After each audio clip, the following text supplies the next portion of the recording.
Tunisia imaze iminsi ihanganye n'ikibazo cy'abimukira bakomoka mu bihugu byo munsi y'ubutayu bwa Sahara. Muri iyi minsi ishize, iki gihugu cyatangiye kwirukana abimukira ku butaka bwacyo.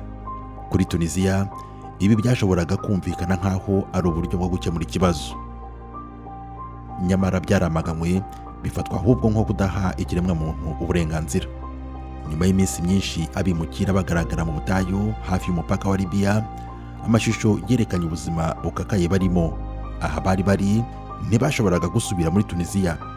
Kwinjira muri Libya nabyo ntibyashobokaga, ndetse no gusubira mu bihugu bakomokamo nabyo nuko. Ahubwo ubuzima burabacika, abenshi bakarangiriza urugendo rwabo mu butayu bagapfa.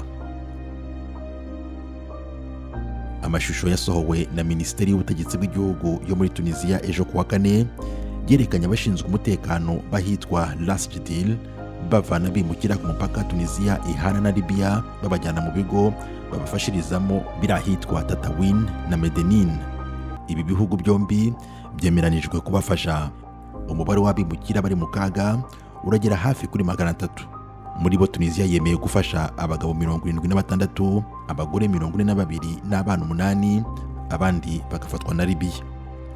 Iki cyemezo cy'uko ibihugu byombi bifatanya mu gufasha ababimukira cyatangajwe na Minisitiri w'Ubutegetsi bw'Igihugu wa Libya Imedi Trabelis mu rwego rwo kugira ngo barangize iki kibazo gihangayikishije ibihugu byombi kidasize n'abimukira ubwabo.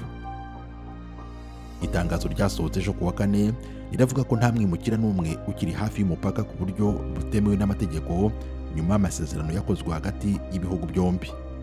Umutekano ku mupaka w'ibihugu byombi wakajijwe. Tim Harris Ishimwe, Ijwi ry'Amerika.